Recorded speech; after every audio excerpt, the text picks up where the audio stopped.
Good evening, or good afternoon for some of you. It's 9 o'clock, no, 7 minutes past 9 in the UK at the moment. And I've got a bit of a busy weekend ahead, so I thought that I would try and squeeze a stream in this week. I probably can't. I promised a stream on Saturday. I don't think I can make that for work reasons, but I think Frank and I are going to go live on Sunday. We've just kind of organised that this evening, and if you're a member of TSL, there'll be a green room as well on Sunday. But for tonight, it's we're looking at slashers from 2000 to 2009. I've covered a few slashers in various different guises over the last few weeks on my tier rankings, but I thought, do you know what? That 2000 to 2009 was quite an interesting period. So I thought, why not do a tier ranking live, shove more titles on there, and spend a little bit more time talking about them rather than trying to squeeze everything in within a 10-minute period. So that's what I've done. I've built the tier maker, and I'm just about ready to go. I've also had a delivery today, which I want to open on camera because there's something quite interesting which I wanted to share with you all. So we'll do that afterwards. But first, I'll just have a look at the chat and see who's here and just say hello to a few people. So we got Chester, Matt Jensen. Who else is here? Michael Dammit. Hey, Michael. Denise Wheat, Rupert Reynolds, Lord Kev, Chris Marto, Gene Widdicombe, Airborne Rocker, Shamrock Balls. Brandon's here. Hey, Brandon. Flavio Bonanno Leonetti's here as well. That's what she said. My Chunky Geordie. And we have about 42 people watching at the moment, so that's fantastic. I didn't know whether many of you would turn up tonight, so I'm really pleased with that. Thank you, guys. That's really exciting. Okay, let's move over to this window here, and I think I've got around about 25, 26 movies in total, all released between 2000 and 2009. Now, I used AI to help me with this. To pull some of the notes together for it. So I'm fingers crossed ChatGPT has done me proud on this. Hopefully the dates are all good and the information it's giving me. Having a glance at it, and I spot checked a few things, and some of the information that it's given me seems to be right. Fingers crossed. It just saves a hell of a lot of time, me going online and researching everything, getting those release dates, the Rotten Tomatoes scores, directors, ratings, all that kind of stuff that I want to share with you. It saves a hell of a lot of time if you just punch it into ChatGPT. It just brings it up instantly rather than skipping across, 5 or 6 websites to get all the right information. Shamrock says, we need our weekly dose of Mr. Sandsman. Well, you've got it right now. Let me just put the chat box up on here. Let me see if that works all right now if I click that. Oh, it's right up there for some reason. Let me move it down. I'll put it there. Okay, so first film on the list, released on Feb 4, 2000. Everybody's going to be fact checking this now, aren't they? Just to trip me up with the AI part of it. Released on Feb 4, 2000. Now, this may have pulled US release dates. It may have pulled UK release dates, but it did have a release somewhere on February the 4th, 2000. Scream 3.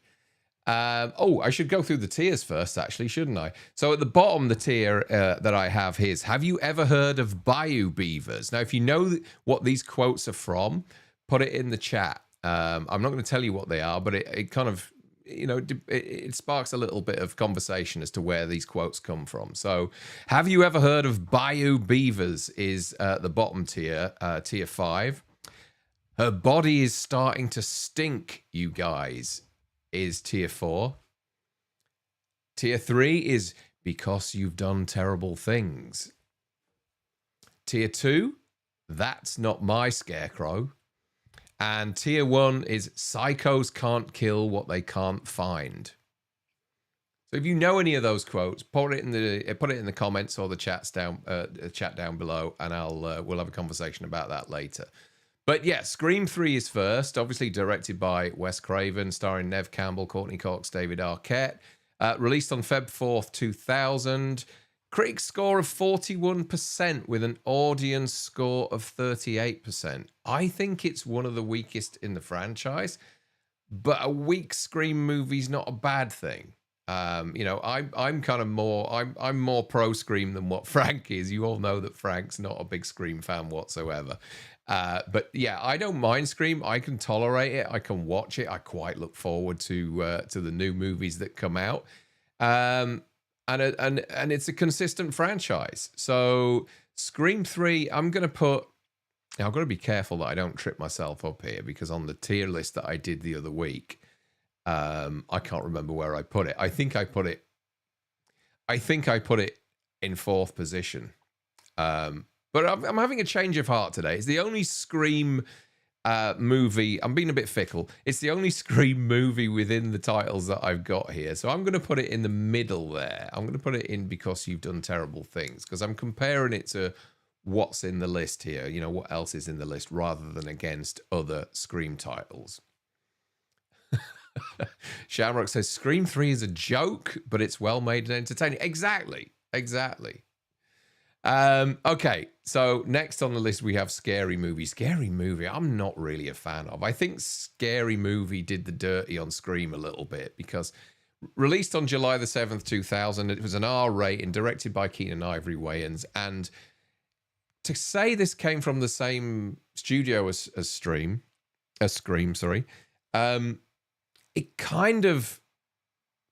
think it kind of ruined Scream in some ways, because it just completely took the piss out of it. And so the next time that I saw Ghostface, or whenever you go back and watch any of the Scream movies, it sort of, I think it tarnished it. It took the scare out of Scream for me, because you got so many sequences in Scary Movie of them absolutely ripping the arse out of Scream.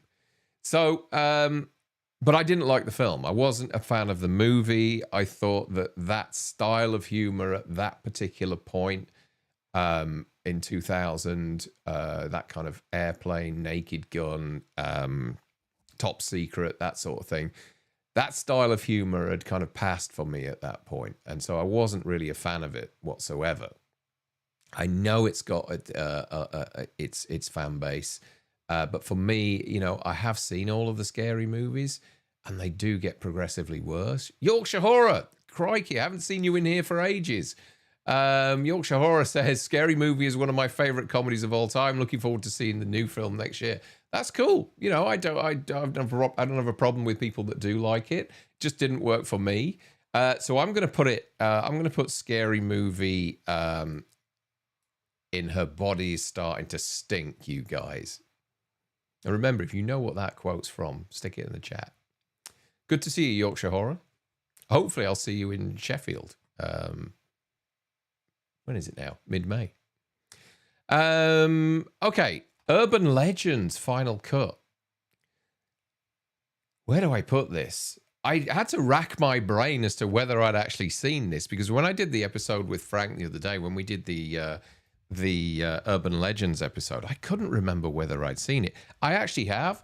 I watched some stuff on YouTube and realized that I have actually seen it. Sorry, I'm having a bit of a battle with my microphone here at the moment. It just keeps dropping down. I have seen it. I didn't realize it was directed by John Ottman. John Ottman, who did the score for Halloween H2O, did the score for Superman Returns. Did lots of scores in the 2000s. He threw his hand at directing that year and directed Urban Legends, which I can remember now wasn't that good. Released on September the 22nd, 2000, directed by John Ottman, as I said, rated R. I do remember that the killer from the original Urban Legend does make a cameo at the end of this. Yeah, there was more than one Urban Legends film. You didn't know that? There's 3. The third one was a direct-to-video monstrosity, which when I started what is my day job, that film had just been released on direct-to-video, and I actually got to see it before it came out. I was staggered by how awful it was. Critics on this film gave it 9%. The audience score was 22%, so that just tells you how good it is. I don't think it was that great at all. I'm going to put it in Her Body Is Starting to Stink, you guys. 4th position. You enjoy Final Cut. Okay, that's cool. It's better than, what was the third one called? Was it Bloody Mary or something like that? I think it was. Valentine. Feb 2, 2001, this was released. Directed by Jamie Blanks, Denise Richards, David Boreanaz, Jessica, I thought it said Jessica Chastain there, Jessica Capshaw. Interesting film. Kind of okay as a slasher. I actually went back and revisited it a few years ago, and it was better than I remember, but still not great. Critics hated it, 12% on Rotten Tomatoes and an audience score of 33%. Where do I put this? Oh, God, yeah. I think I'm going to put it in the Her Body Is Starting to Stink, you guys. It was okay. It was okay. I remember this came out in the US before it came out in the UK, and I bought the US DVD and had it imported, and that's how I saw this first. But I was very disappointed with it because I think it cost me about, I mean, I'm going back 25 years now. It cost me about 30 quid back then, 25 years ago. So it was another one of those purchases where I had instant buyer's remorse with that particular film. It's okay. It's okay. I think it was better than I remembered. You know, I was a massive slasher fan in the 80s. So a lot of these movies in the 90s, well, there were barely any slashers in the 90s. There was only a handful of them. A lot of these films had a lot to live up to for me, and being a big fan of those 80s slashers. I look back at them now, and they are better made than any of those ones we got in the 80s, I think. But, you know, I don't think the substance is always there. Okay, next is Jeepers Creepers. Good movie. I like Jeepers Creepers. Released on August the 31st, 2001. Whether you call this a slasher film or not, I think it's got a lot of slasher-esque moments in it. Or is it a creature feature? I decided to add it in here just to kind of pad this out a little bit. And also, IMDb and Google have this in the slasher section when you actually ask those search engines or IMDb to give you a list of slashers that came out within a certain period of time. Critics didn't really like it, 46%, audience 49%. I actually think it's quite a unique little horror film. And the second one's not too bad either. Where am I going to put it now? Where am I going to put it? I'm going to put it in the middle next to Scream 3 because you've done terrible things. Joyride, again, another one that doesn't necessarily it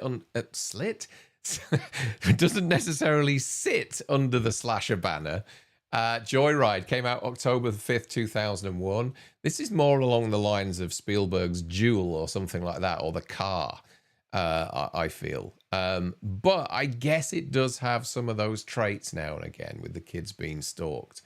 Paul Walker, Steve Zahn, Lily Sobieski. Good cast, good cast. Produced by J.J. Abrams. Must be one of his early ventures into filmmaking. And directed by John Dahl. John Dahl's actually a good director. 74% with critics. And the audiences gave it 66%. So it's kind of more favored with the critics. I think when it came out in the UK, they called it Roadkill, if I remember rightly. I seem to remember there was a change of title, or it was the other way around. It was Roadkill in the US and Joyride in the UK. Rick M says Joyride is plotless dreck. Dreck? It's not bad, and I like Ted Levine over the radio. I think that's kind of fun. My Chuggy Geordie says it came out on my birthday, and I love it. Good. So where do I put it? I'm going to put it in the middle because you've done terrible things. I quite like it. I never saw any of that. I think they did a sequel, didn't they? I think they did it. I think there was a Joyride. I think there were like direct-to-video sequel. Maybe two of them, if I remember rightly. It's going back a bit now. Brandon says it's eerie just how much Walker's notable filmography revolved around cars. Yes. And his sad passing as well. Yeah, very eerie. Jason X released on April 26, 2002. I'm not sure this came out in the UK as a cinema release. I stand to be corrected. Maybe it had a very limited run at the cinema back in 2002. But I do know this sat on the shelf for a long time, a couple of years maybe. Directed by James Isaac, Kane Hodder, Lexa Doig, Lisa Ryder, Chuck Campbell. Critics, 19%, audiences, 25%. I kind of agree with them on that. I don't think it's great. I do think, and I've said this plenty of times, I do think that it has one of the best kills in the franchise with the liquid nitrogen scene. I think that's excellent. And I you know, it's always ranking high on people's kill lists whenever they do them. But the film itself is so poor, I think. You know, just looks like it was filmed in some warehouse somewhere, probably in Eastern Europe or something. I'm sure it was Canada because Cronenberg's in it. You know, I wouldn't have thought he would have traveled very far for this. Rotten Tomatoes, as I said, 19% audience, 25%. Where do I put this? I'm going to put it in the fourth column there. Her body is starting to stink, you guys. Rick says, Jason X is terrific. It has clever kills, laughs, and my favorite final girl, Lexa Doig. Is that how you pronounce it? Doig? Yeah, I mean, look, it's fun. It's watchable. I just don't think it's, you know, I think like Halloween 5 is fun and watchable. I find it, you know, exactly the same with this film. Not very good, but I can stomach it. Whereas the next film I have major problems with, and I don't really enjoy watching, which is Halloween Resurrection. July 12, 2002. Directed by Rick Rosenthal. Showed his true colors, really, with this, I think, after the bailout that he got on Halloween 2. Produced by Paul Freeman, Jamie Lee Curtis, Busta Rhymes, Bianca Kajilch, I think that's how you pronounce it, and Thomas Ian Nicholas. Critics 12% and the audience 25%. For me, Halloween Resurrection goes right in the bottom there. Have you ever heard of Bayou Beavers? Yeah, never. Halloween Resurrection is one of those films whenever Frank and I talk about Halloween, and we'll get to looking at it again as we have been doing with all the other Halloween movies. We'll get there. I just dread looking at this film because I don't even feel it's a movie you can have fun with. I think it's got maybe 2 or 3 decent moments in the whole film, and they are split-second moments. The rest of it is just god-awful as far as I'm concerned. Yeah. Right in the bottom there, the 5th tier. Okay, next is Jeepers Creepers 2, released on August the 29th, 2003. Ray Wise, Jonathan Breck playing the Creeper, Nikki Avcox, Gary Carvey Mutambariwa. I think I got that right. Rotten Tomatoes scores, the critics gave it 24%, the audience 37%. If I remember right, this is the one with the bus, right? With the team on it. I thought it was okay. I thought it was quite good fun. Jonathan Breck, of course, always doing the convention circuit. Did some conventions in the UK over the last few years. He was also, wasn't he also the guy in one of the Rob Zombie Halloween films who has that horrible death where he's kind of left with his jaw kind of dislodged on the in the car, I think. Where do I put it? Jeepers Creepers 2. I don't think it's as good as the first one. So I'm going to put it in the 4th tier here. See what the chat's doing. Hey, Ronnie. I noticed you popped in.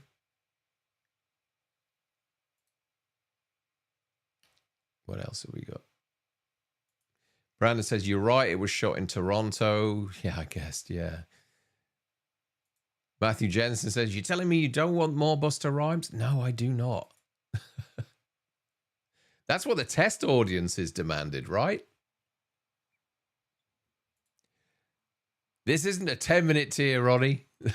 I have got over 10 minutes. I want to spend a bit more time on this one rather than rushing. Megasting 1981 says, best part about Resurrection? No, I ain't got nothing.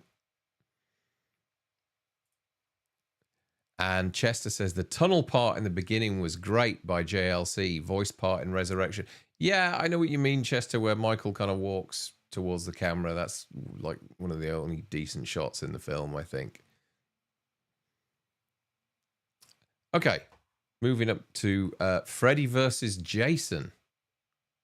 August the 15th, 2003, directed by Ronnie Yu, produced by Sean S. Cunningham. Did he produce this? Did he really? Wow. Robert Englund, Ken Kurtzinger, Monica Keena, Kelly Rowland, Jason Ritter. Critics score of 41% and an audience score of 50%. I'm not a fan of this film. I think I love the Jason part of it, but the Freddy part is just too far into the caricature side of Freddy. Especially the pinball scene in the, is it like a power station or something like that where he's bouncing off the walls and everything. There's some ridiculous moments in this, but then there's some great moments like the cornfield massacre where Jason's on fire. If only it was longer, you know. There are some really cool moments in this. I can't put it anywhere other than the 4th tier, though. Her body is starting to stink. I think on first watch, I seem to remember having fun with it, and then going back to it, everything kind of sunk in properly, and I just thought it was goddamn awful. I think at the time it was just, there was an excitement around seeing these characters on screen together after it had taken so long. You know, we'd been waiting since, Christ, when did Jason Goes to Hell come out? In the early 90s. That was when, and it was supposed to be before that even. It was, I think Freddy was supposed to be involved in New Blood. Couldn't sort it out, so they ended up with a kind of Carrie-like character in there. So a long time this had been brewing. So to finally see it happening, it was fun. And I remember going to the press screening of this, and they left out in the press screening, I seem to remember them leaving out the very last moment where, because it was pre-release, they didn't want anybody sort of giving away who won, because the whole movie was based around the two of them, you know, battling it out together, and they even had weigh-ins and things like that as part of the publicity campaign.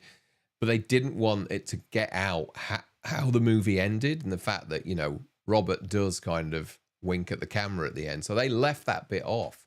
So I didn't actually see that until I think probably when it came out on DVD, because I don't remember going to the cinema to see it twice. And actually seeing that moment when he walks across the dock with Freddy's head. Yeah, so tier 4 is that where that one's going to sit. Wrong Turn. Oh, super chat. First super chat on this one. Here's some money. Thank you, Cody. Cody Snyder sends in £5. Thank you. Oh, $5. Thank you, buddy. That's really kind of you. Yeah, Wrong Turn. May 30th, 2003. Directed by Rob Schmidt. Produced by Stan Winston, who obviously did a lot of the makeup on the film as well. Desmond Harrington, Elijah Dushka, Emmanuel Triqui, Jeremy Sisto, Kevin Zegers, Lindy Boove, and somebody told me the other day that one of the kind of Emo Phillips guy from Urban Legend is one of the kind of woodsmen in this film.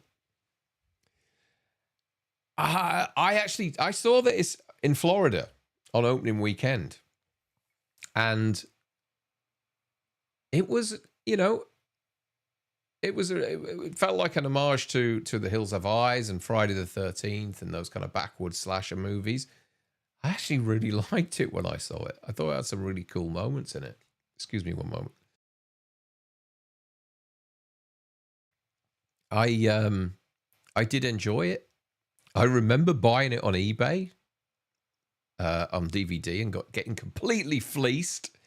You remember when on eBay you could give people bad feedback, and then in turn they'd just give you bad feedback for no reason, even though they were in the wrong? I bought this on eBay and it got delivered to my house, and it was clearly a pirated copy. It was a rip that someone had done and stuck their own labels on it and everything. And I paid like 25 quid for it or something like that. And so I gave this guy bad feedback. You know, negative feedback, because he'd sent me a moody copy. You know, it was a counterfeit one. And it just went backwards and forwards with him just giving me bad feedback. I'm like, I've not done anything wrong at all here. Anyway, he got reported, and whether he got closed down or not, I have no idea. But I think I still have that moody copy lying around somewhere.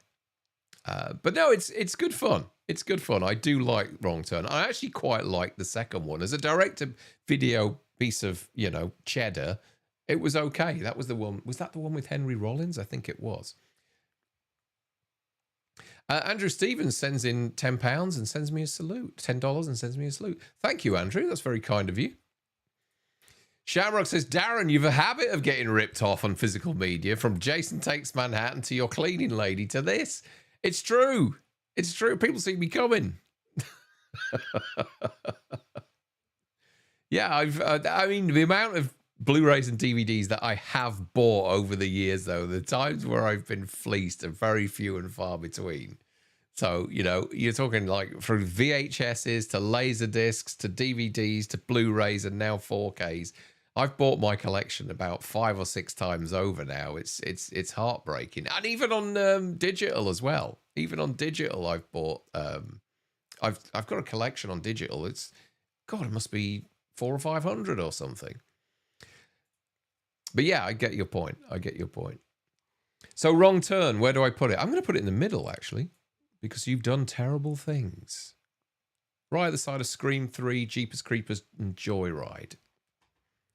Texas Chainsaw Massacre. Looking at this earlier, I was surprised how, you know, it wasn't favoured by the critics at all. 37% on Rotten Tomatoes, which is pretty poor. And then the audience score, considering how much you hear online about how people love this film and how they see it as one of the best remakes of the 2000s, its audience score is only 58%. I always thought that would be higher, given the kind of circles that we all operate in and knowing what people's thoughts are on this film. I did like it. I thought it was genuinely a very exciting, you know, remake. I thought they ticked a lot of boxes. I loved the trailer. They used a piece of Peter Gabriel music on the trailer from a track called Signal to Noise. And I thought it worked perfectly. And that really whet my appetite for seeing this film. And again, I saw this at a press screening. And I'm pretty sure we got the uncut version in the UK. There was I don't know, I can't remember. I think there may have been some cuts in the US, but we got the uncut version.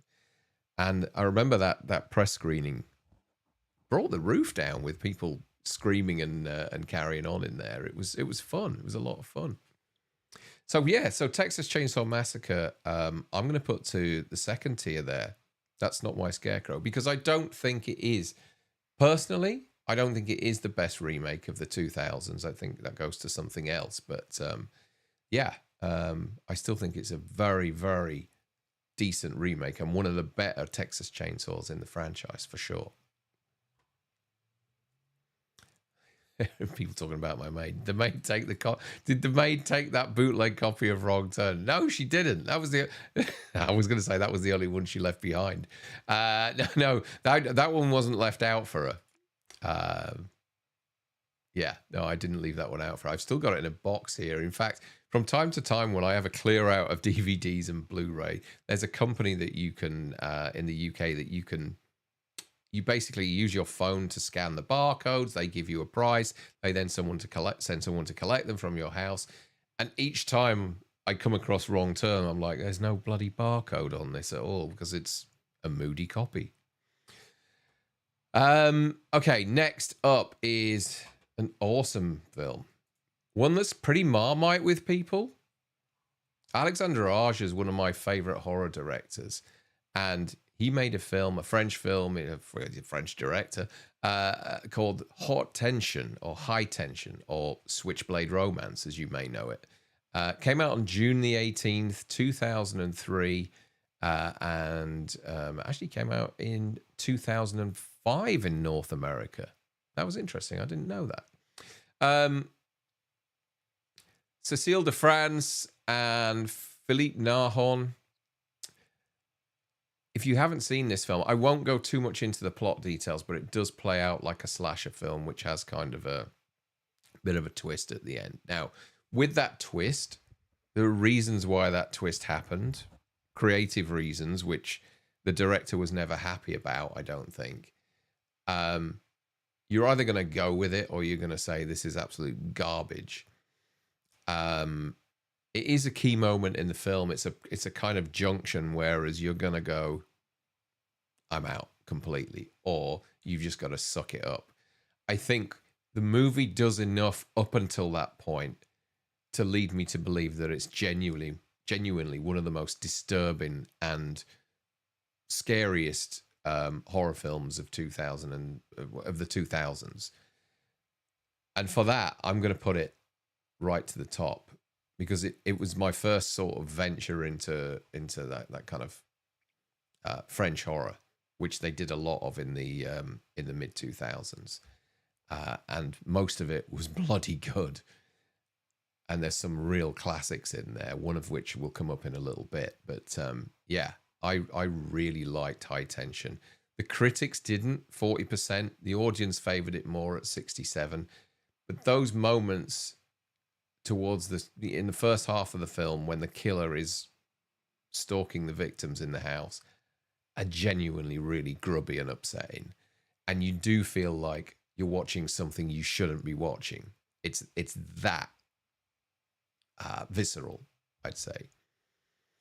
And the score as well that accompanies those moments is just terrifying. It really is. Obviously, he came to Hollywood. He's done a lot of stuff since then. Piranha, Crawl. He did the one with Halle Berry that came out earlier this year, which I haven't seen yet. Was it something about she's tethered to her kid, and is it Hold On or Hold Tight or something like that? I can't remember. I hadn't had a chance to watch it yet. I don't think it did particularly well, but given that it's him, I am kind of keen to see it. And he also did another movie, which we're going to talk about very soon. So yeah, it's going straight to the top. I know, Brandon, I know you're a fan. High Tension is one of my top 5 scariest films. The scene with the head between the stair railing. Yeah, that's awful. He wedges a guy's head in between the banister on the stairs. He pokes his head through, and then he just slowly moves this piece of like heavy antique furniture and decapitates him with it, but in a really kind of slow and nonchalant way. It's so horrible, and somebody's watching him do it. It's really disturbing. Daz, Never Let Go is the Halle Berry film. Thank you, buddy. That's the one. That's the one. Okay, moving on. Next is House of Wax. Another film I saw in a press show, actually. May the 6th, 2005, this was released. Jaume Collet-Serra, who's on a bit of a run at the moment. He's got... He just did the Taron Egerton film that came out at Christmas on Netflix, Carry On. He's also got a film that's coming out this weekend, Lady in the Yard, is it? I think, the Blumhouse film. He's also behind things like The Shallows and a lot of the kind of Liam Neeson 2000 action movies. He's behind them, I think, like... was the one on the plane? Can't remember the titles now, but he's got this guy's got quite the pedigree. House of Wax, I wasn't a fan of when I first saw it, and then funnily enough, another YouTube content creator was really bigging it up on a stream, and I thought, you know what, I'm going to give this another go, and I watched it and I actually didn't mind it. I thought there was some genuinely unsettling moments in it. Not more than Paris Hilton's finger getting cropped off in that grate or whatever it is. Yeah, Pat's right. Kept me engaged, and it's got some great visual effects. It has. I mean, I love the original, the Vincent Price original, but watching this, it's very different to the original. But I thought it was a kind of nice take on it. It was okay. Blake says, cheers, Darren. Well, what did I do? What did I do? Cheers. Is that what it was? I thought I'd done something there. Non-stop. That was it. Thanks, Kingslayer.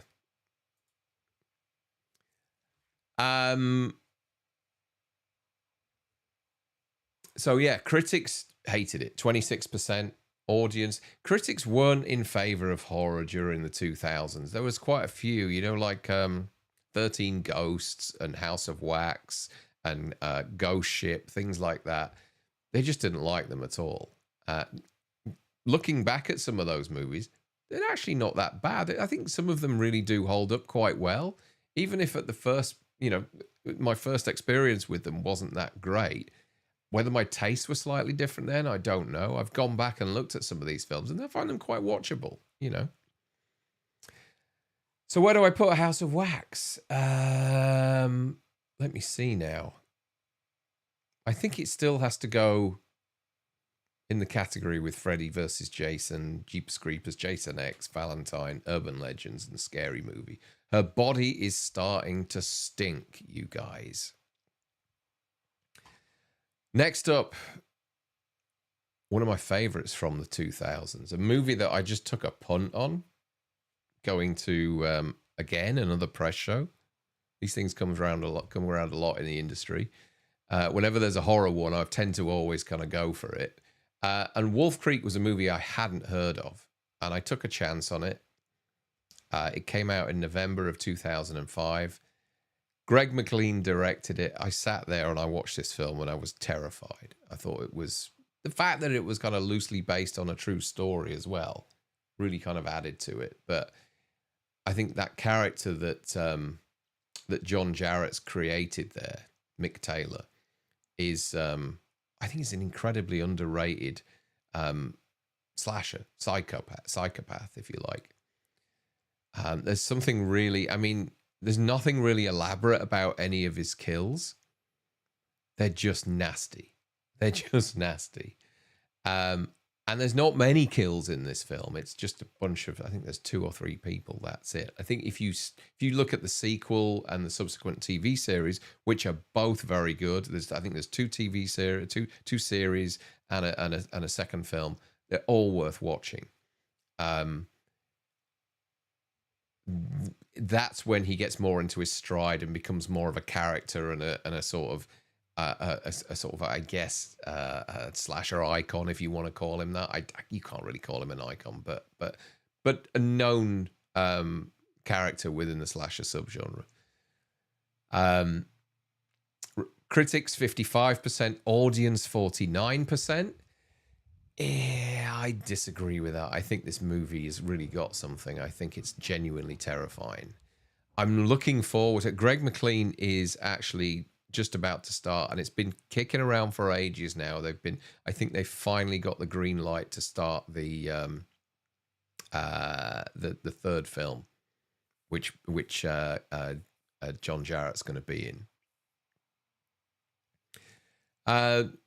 Blake says, Ronnie says, bought Wolf Creek, never watched it. Oh, give it a watch, Ronnie. Do give it a watch. I think you'll be surprised. It's probably been sitting in your house for decades, and you've been sitting on a little gem there. It's a great little film. Yeah, Dylan says, looking forward to Wolf Creek 3 for sure. I don't know how they can really expand on it. I just think you're just going to get more Mick Taylor. That's all it's going to be. Because he does become, I think by the second film and the TV series, he does become a little bit of a caricature of himself. Cody Decker says the torture and kills make me cringe. Yeah, they're nasty. I mean, there's not really much in the way of I think, I'm trying to think what he does in the first film. It's pretty quick, I think. And he stabs the girl in the back. There's the scene with the nails as well, which is pretty awful. But yeah, he's a nasty bugger, is Mick Taylor, and a character as well. I went to a convention a couple of years ago for the Love of Horror, and he just owned that day. It's almost like he likes being interviewed in character, because Mick Taylor's one of these slashers or killers, if you like, that's got a lot of quips. He's got a sense of humor to him. It's not always it's quite a colorful sense of humor as well. He's very brusque, let's say. And when he was doing his panel or his Q&A for the Love of Horror, he really did go to town on that stage. He had fun. He really did. It was great to see. New live attendance record for Mr. Sandsman. It is 72. I think we peaked at around about 65 on Saturday, Ronnie. That's fantastic. Thank you, everybody who's joined. If you could hit the like button, that would go one further for me. That would be brilliant. And also, if you haven't subscribed, maybe think about it. Mick Dundee. He is kind of like a vicious, nasty Mick Dundee. That's exactly right. Ronnie and I were talking the other day about how they've recently brought out a version of Crocodile Dundee, which is kind of like a more politically correct version, which is interesting. I read a few reviews for it, and people are pretty, up in arms about it. I'm not sure I want to see it. And it's a 4K version as well. And if that's the only version you're going to get on 4K, because I love that film, I really do, they can keep it, I think.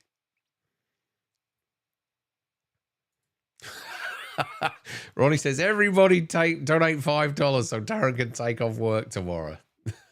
Thank you, mate.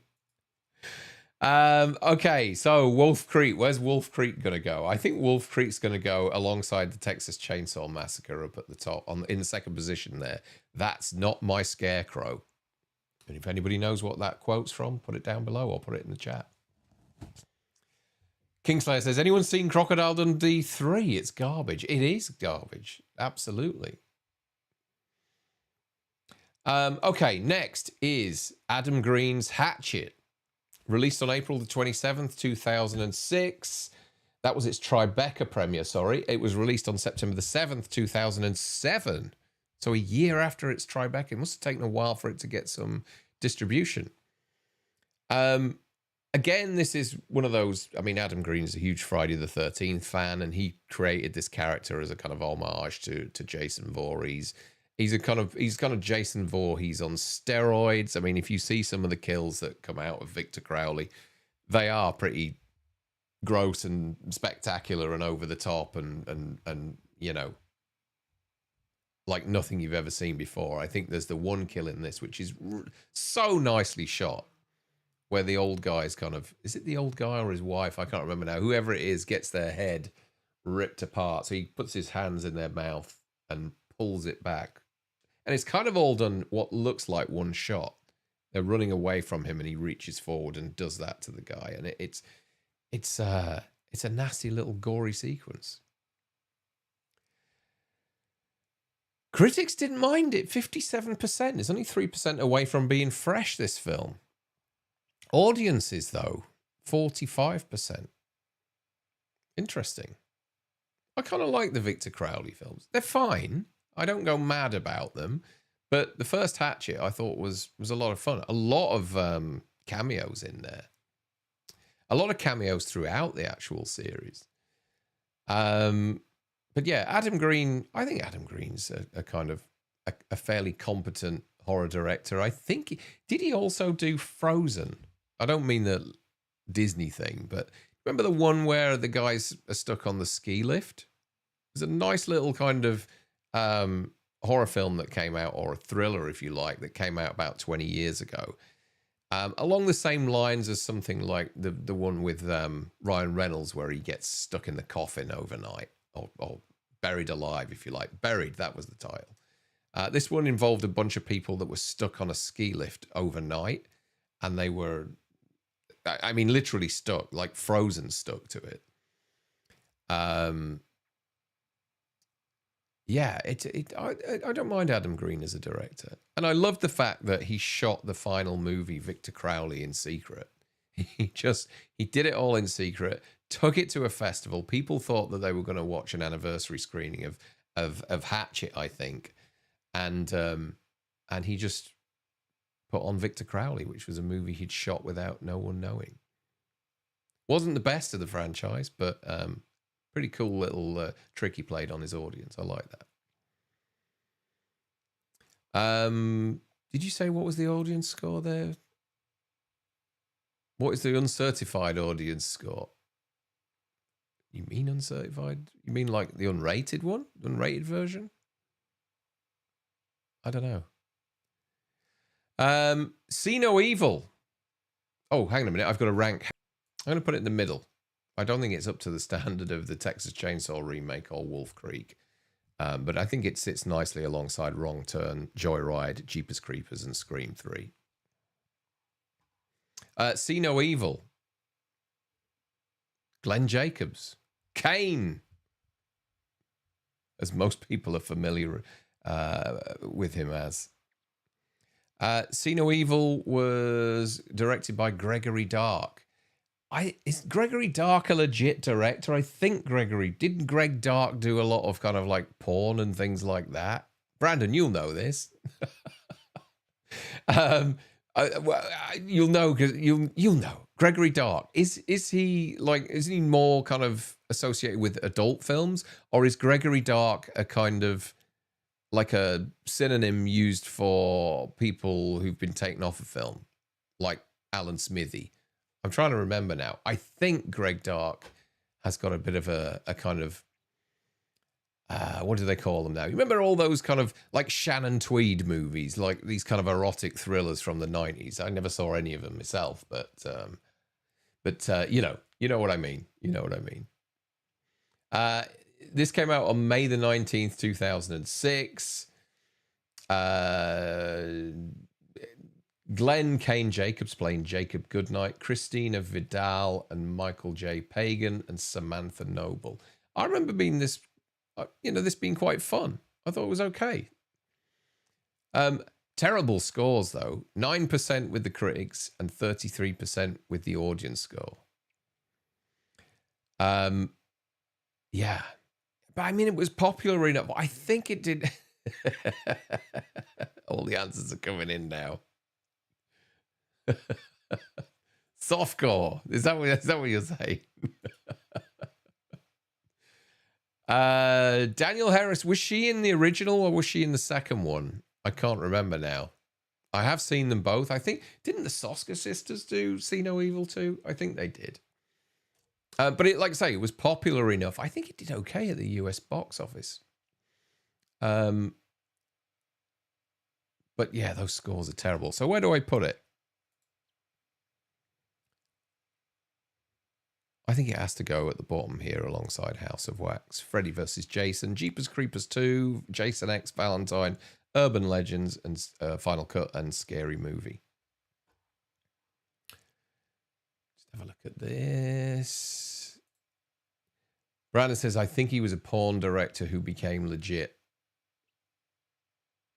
Yeah, I seem to remember that name from, I think, if I remember right, the editor I mentioned on one of my episodes before, Bob Murawski, who won a Oscar for Hurt Locker. I worked with him on something, and he told me that he started out working with Greg Dark. And I think it was on a bunch of those kind of Shannon Tweed erotic thrillers. Okay, next is Texas Chainsaw Massacre: The Beginning. I don't mind this one. I didn't see it in the cinema, but I did see it on. I remember importing again the DVD, and I actually didn't mind Texas Chainsaw Massacre: The Beginning. I think it's one of the stronger entries in the whole franchise, especially the unrated version. They do really go all out on that one. Released on October the 6th, 2006. Jonathan Liebesman, produced by Michael Bay, as we know, as he produced a lot of these horrors in the 2000s. Jordana Brewster, Taylor Handley, Diora Baird, Matt Bomer, R. Lee Ermey, Andrew Biriniewski. Yeah. I actually liked this. Critics, though, didn't. 13%. Audience, 53%. Yeah, it's a tough one. Where do I put this now? I think I'm going to go in the middle next to Hatchet. I mean, saying that the Texas Chainsaw Massacre: The Beginning is one of the stronger entries in the franchise isn't saying a great deal. Obviously, you have the original right at the top, and the remakes probably, and part two for a lot of people is probably in second place. But I do think this isn't a bad entry. Next is When a Stranger Calls. Yeah, I mean, I'm a big fan of the original, even though the original isn't, you know, the hour and 10 minutes, the final hour and 10 minutes of the movie do not live up to the first 20 minutes in any way, shape, or form. They are genuinely terrifying and a kind of, I feel like a milestone in horror. That it's a great moment. Scream borrowed a hell of a lot from When a Stranger Calls.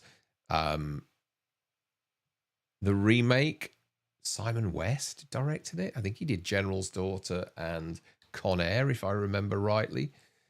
Camila Bell, Tommy Flanagan, Katie Cassidy, Tessa Thompson. No, I thought it wasn't like Selma Blair or someone like that in this film as well, I seem to remember. Anyway, it was okay. It was okay. I know Dave's quite a fan of it. I actually was involved with this film, the distribution of it in the UK. I was disappointed. I didn't think that it lived up to that of the original. I think the majority of the 20 minutes that's at the start of the first film has been sort of elongated, I think, throughout the whole of When a Stranger Calls, the remake. I don't think it quite works as well. 9% with the critics, audience score of 43%. I can't say that I've seen it since it came out, although I'm open to watching it again. It was a PG-13. There was a mad frenzy of a lot of PG-13 remakes and PG-13 horror films during the 2000s. We're going to talk about another one in a minute. But yeah, it didn't. I didn't enjoy it. I don't think when it first came out. I think I was very disappointed being a fan of the original. I actually have this beautiful When a Stranger Calls Second Sight box set here, which has the sequel on it as well. They did a sequel to When a Stranger Calls in the, would it have been now in the 90s or something like that? It was just like a poor TV movie, but it's on there and it's part of this box set, which is a nice thing to have because that's quite rare now, is that there are not many copies of this floating around. It's one of the early Second Sight releases that they did, along with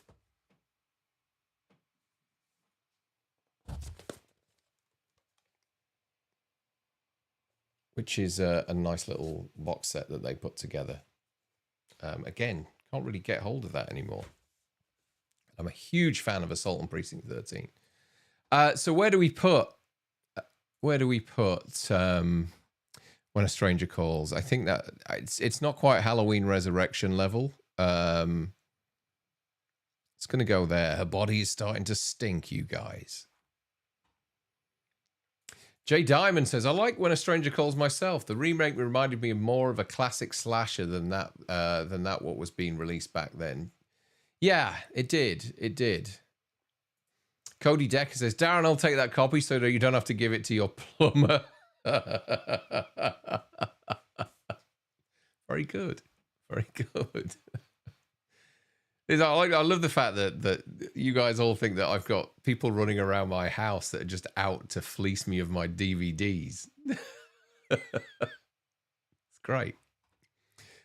Okay, next for me is, I guess, the best remake of the 2000s. And we talked about this director earlier who did High Tension. Alexander Aja's Hills Have Eyes, specifically the unrated version here, because I think there are little nuances about the unrated version which really make this film. I really like this film. I remember taking my my now wife to the cinema. It was one of the first films that we went to the cinema to see. It's nearly 20 years ago. Jesus. Released on March the 10th, 2006.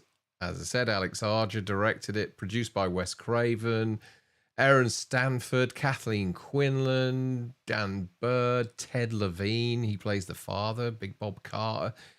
And one of the standout moments for me is when he's burning on that against that tree. I think it is a bush or something, and the camera focuses in on his eyes, and I believe this moment was cut from the US version, but over here we managed to preserve the movie, and his eyes turn white as he's burning. The whole of his eyes turn. It's just horrible. It's horrible. He's screaming for his life.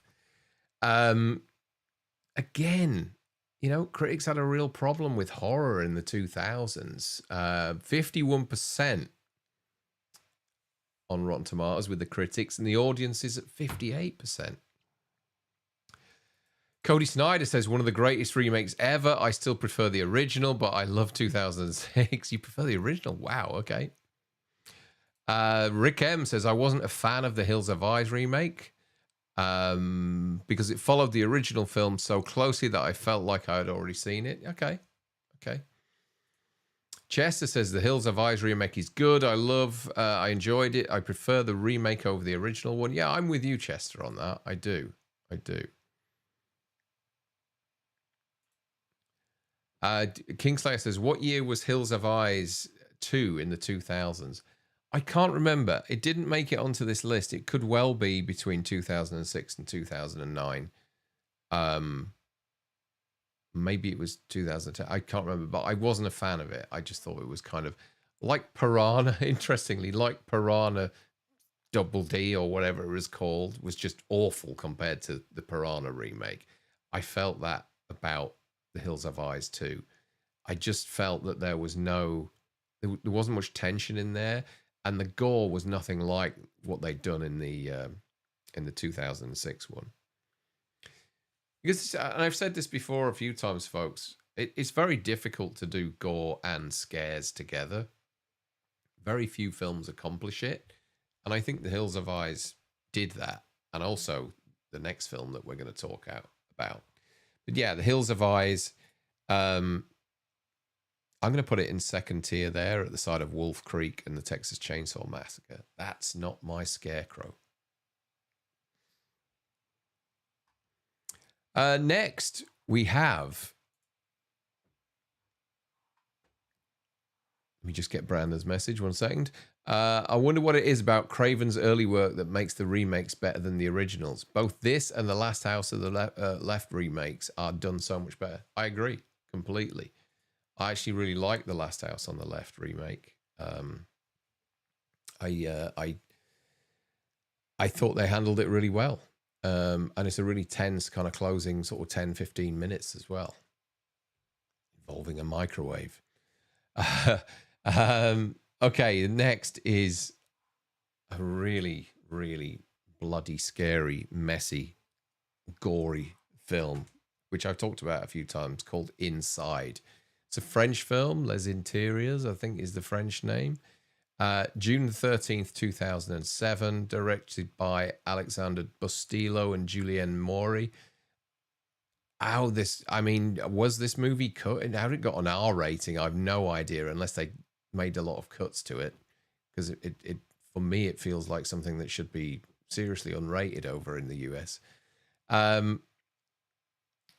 Critics were 87% on Rotten Tomatoes for this film, and the audience 75%. Don't ever get mixed up. If you're going to watch it Inside, folks, don't ever get mixed up with the Hollywood remake, which was pretty dreadful. The original French film is superb, and it just involves a woman who's lost her husband. It's Christmas Eve. She's pregnant, and another woman wants her baby and will stop at nothing to get it. So all you have for an hour of this movie is this kind of final girl scenario with another woman chasing her around the house. It is gruesome. It's gory. It goes places that you wouldn't ever believe. And it's genuinely scary and genuinely shocking, because there are certain moments in there that happen that aren't meant to happen, and you really feel for the characters that are involved. So I would highly recommend it. It's one of my favorite horror movies of all time. For me, it's going right to the top alongside High Tension. Another French horror film, which is, and it, you know what, folks, I'm never set out to, I'm not one of these people who just goes for French horror all the time, or goes for a certain, a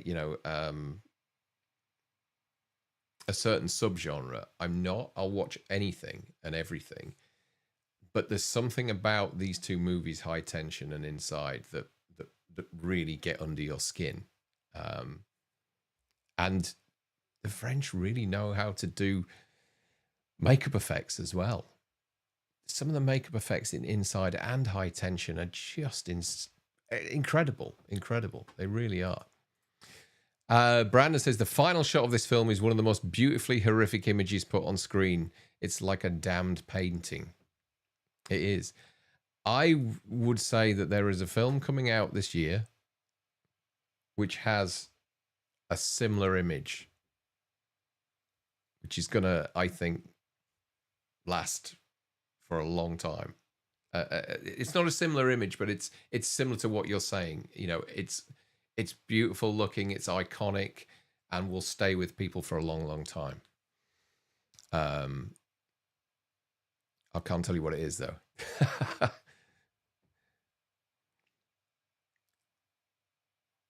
Okay. So, Halloween. Rob Zombie's Halloween. August the 31st, 2007 was the release date. Directed by Rob Zombie, produced by Malika Card, Scout Taylor Compton, Malcolm McDowell, Tyler Main, Sherry Moon Zombie. I was so excited for this. refreshing HalloweenMovies.com every bloody day, waiting for all those cast announcements. And the cast, he got so many kind of, so much horror alum in there, from Brad Dourif to Daniel Harris to what's his name, Ken Faree, Dee Wallace. The list just went on and on and on, and he was announcing these cast additions on a kind of daily basis, and it was so exciting. And at the time, I thought, I'd seen The Devil's Rejects, and I thought, this is a really good choice for a director, a really interesting choice. I saw the film and I thought, it's okay. It's fine. I can watch it. I can watch it a lot more than I can watch the sequel. I don't know. I don't know what it is about it that I think it instantly gets my hackles up, because the opening few scenes with William, what do they call him now? William Forsythe, is it? I think it's William. Is it William Forsythe?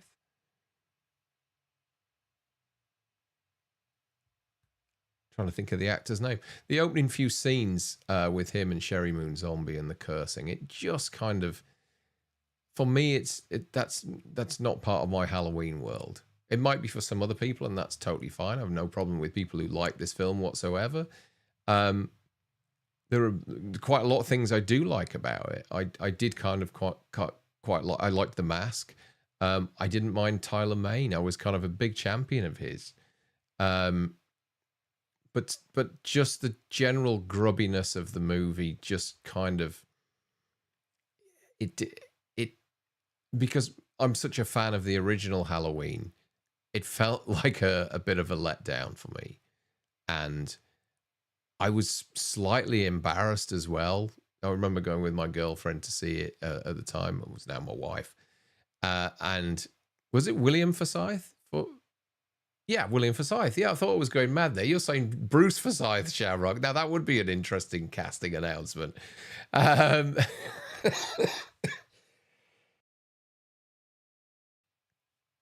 Yeah, we'd watched the original a couple of days before we went to see the remake. The trailers were great. Really enjoyed the trailers.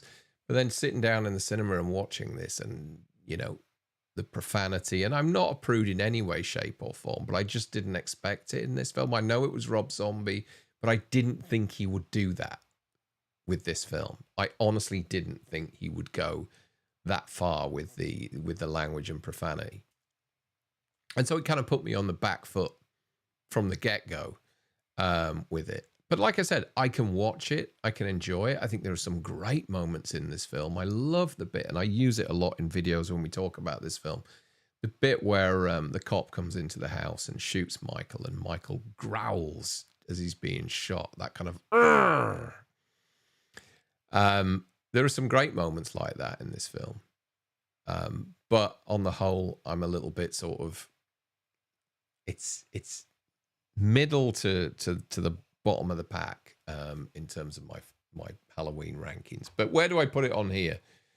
I'm gonna be generous with this one. I'm gonna put it in the middle.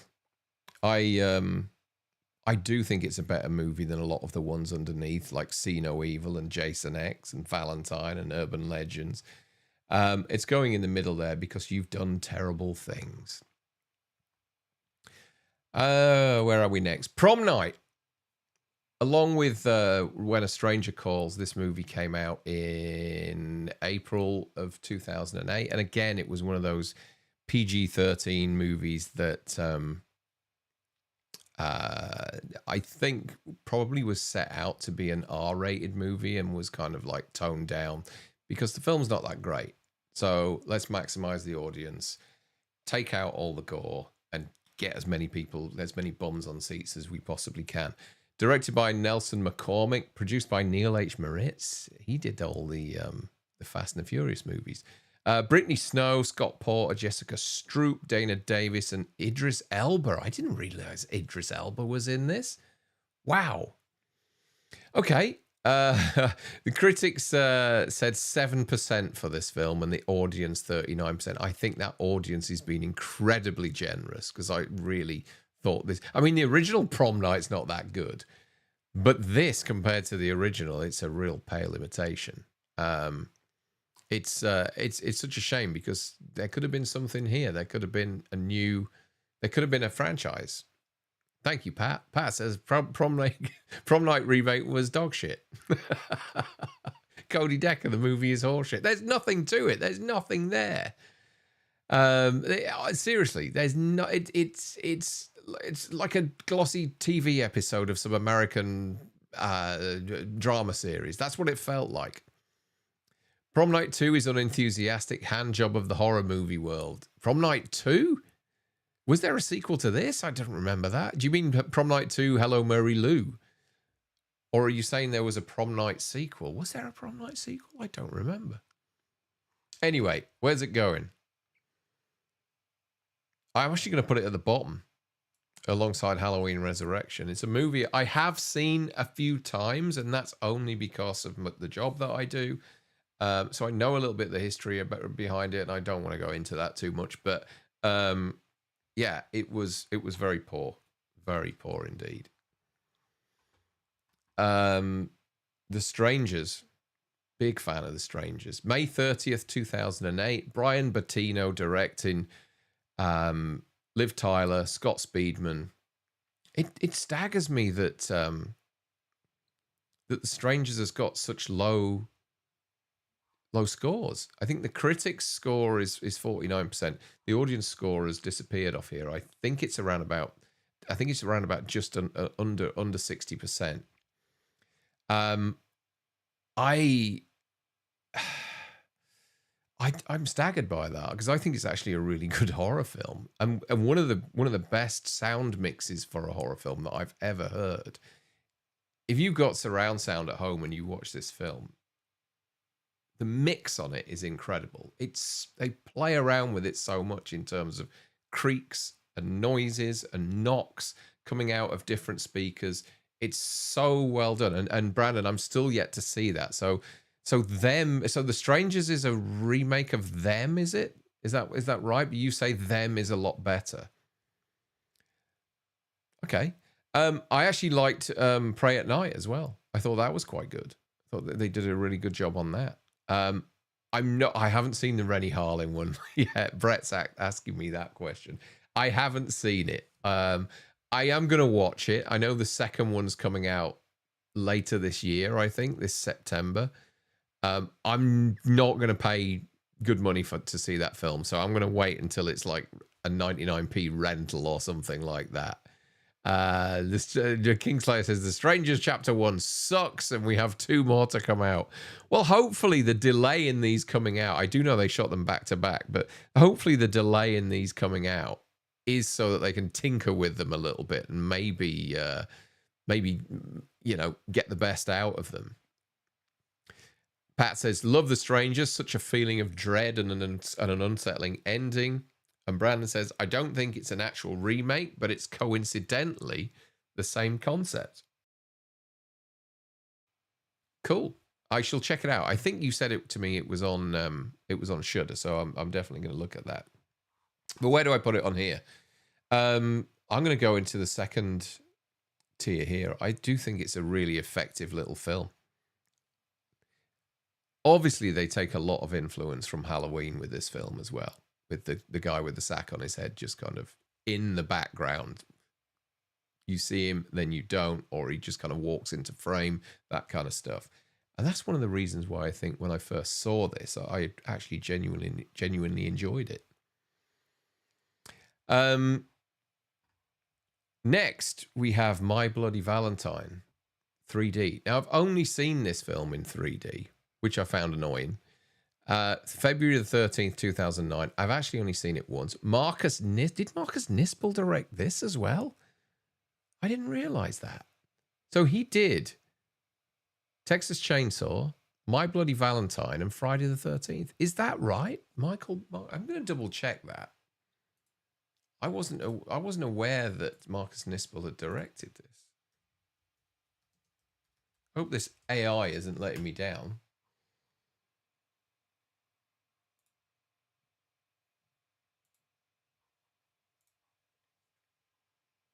I'm going to find out now. He didn't. No, he didn't. Doesn't look like it.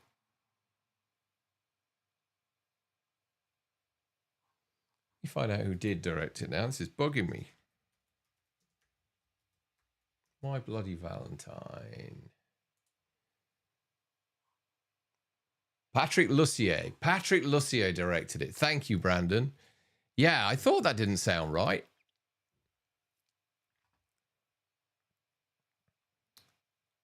Patrick Lussier directed it. Jensen Ackles, Jamie King, Kerr Smith, Betsy Rue. I think Atkins was in this as well, wasn't he?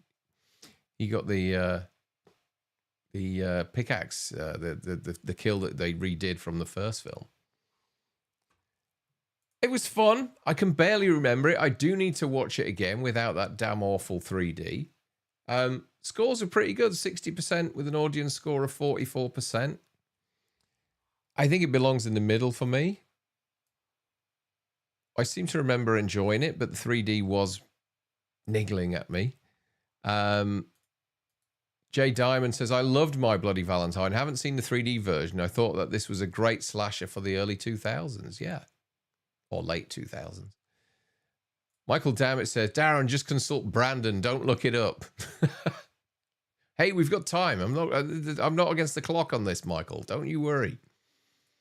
Chester Franklin said Marcus Nispel only did Texas Chainsaw Massacre remake and Friday remake. I blamed AI for this. I'm blaming myself now because I looked at what the film was next here. I've looked at the wrong movie. The next movie is Friday the 13th, the remake. Released on Feb 13th, 2009. Directed by Marcus Nispel, Jared Padalecki, Daniel Panabaker, Amanda Rigetti, and Derek Mears as Jason. Critics 26%, audience 47%. It's taken me a while to actually enjoy this film. I couldn't care less for it when it came out. But then when Frank and I did the best and worst of Friday the 13th, we missed this film off. And everybody kept telling us to, no, go back and watch it. It's actually not too bad. Watch the unrated version. I think you'll like it, blah, blah. And I watched it, and I actually did find it okay. I actually thought, you know what? I've been harsh on this in the past. It's not that bad. It really isn't that bad. So I'm going to put it in the middle here because you've done terrible things. Raggedy Man says, what's with the scores? The scores are the Rotten Tomatoes scores. And finally, we have Halloween 2. Rob Zombie's Halloween 2. Produced by Malik Akkad, Scout Taylor Compton, Malcolm McDowell, Sherry Moon Zombie, Brad Dourif, and Daniel Harris. Critics 23%, audience 44%.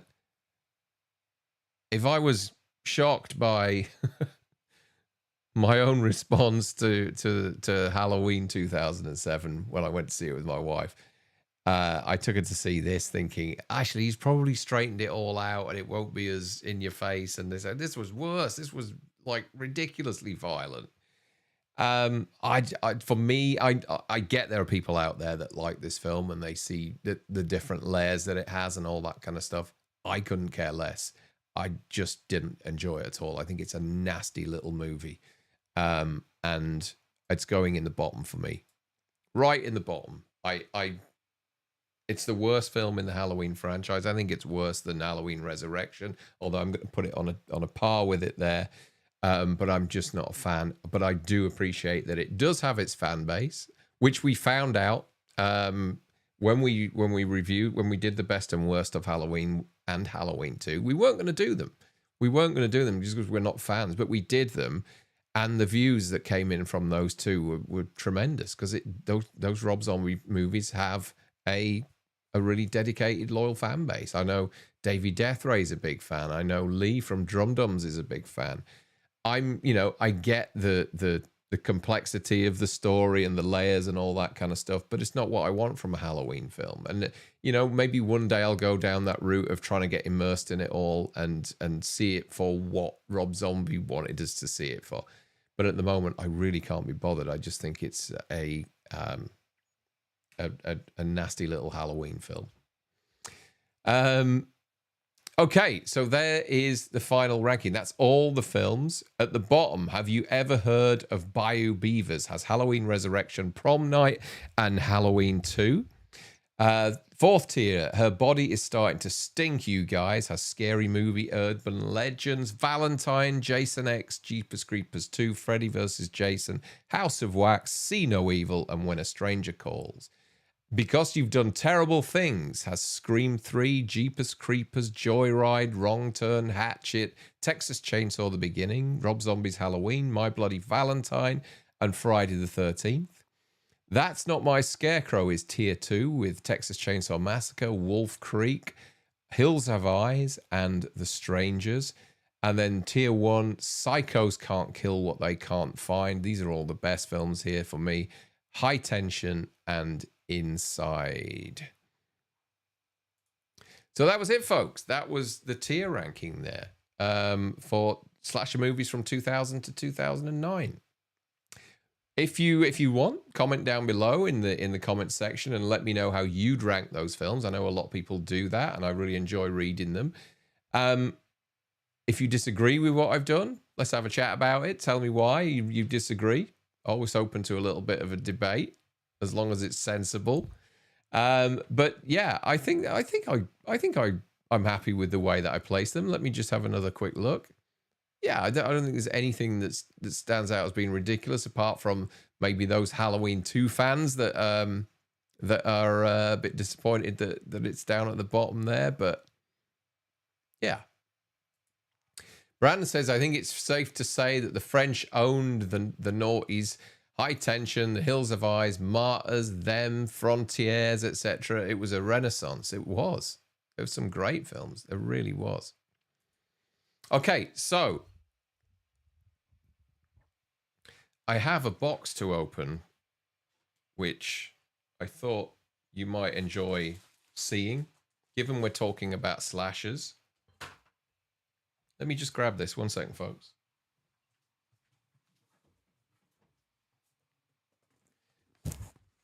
This has come from Australia. I've waited ages for this.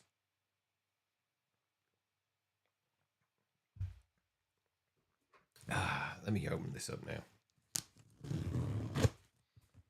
It's taken. It was sat in Melbourne for over a week before it actually got on a flight.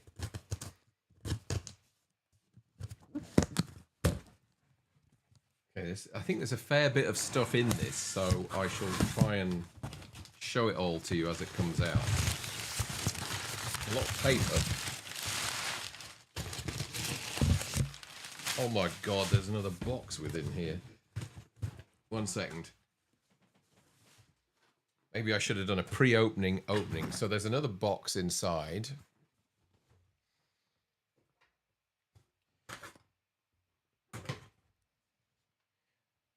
Hope there's no Aussie critters in here that have crept in. Not do with buggering our ecosystem up.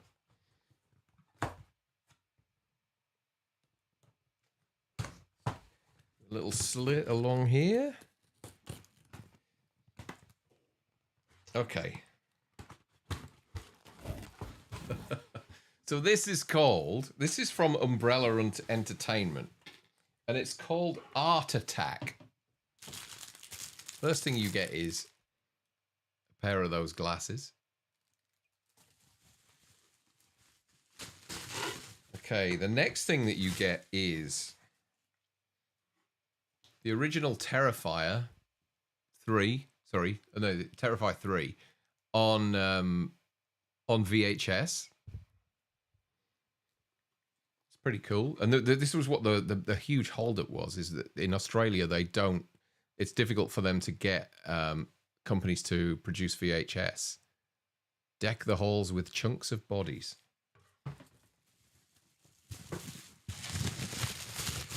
Okay, next is a box set of all 3 movies on 4K. Let me just see if I can open this very quickly. Which they're not available in this country in 4K. Only on DVD. There is supposed to be a box set that was coming out of 1 and 2 in 4K. But it's hit the skids because I think there's some issues with the company that was launching them.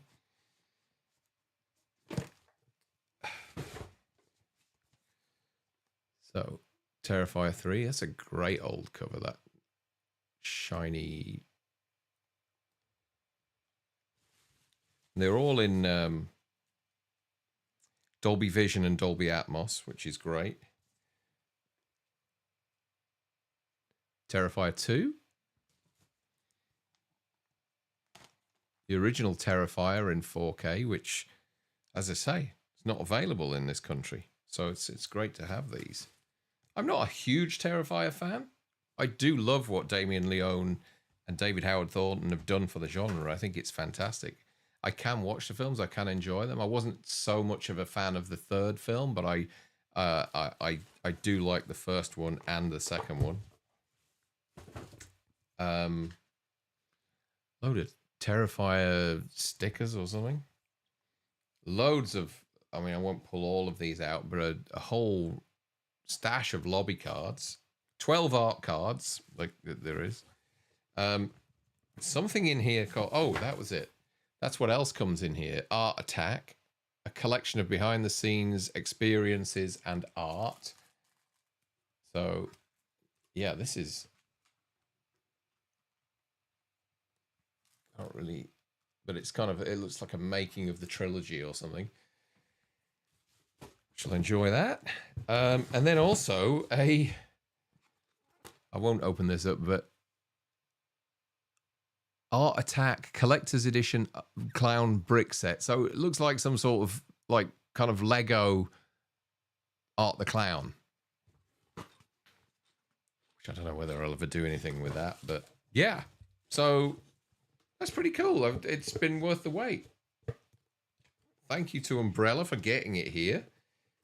It's I may well do a proper unboxing and review of each of the DVDs, let you know what they're all like, or Blu-rays, 4K, sorry.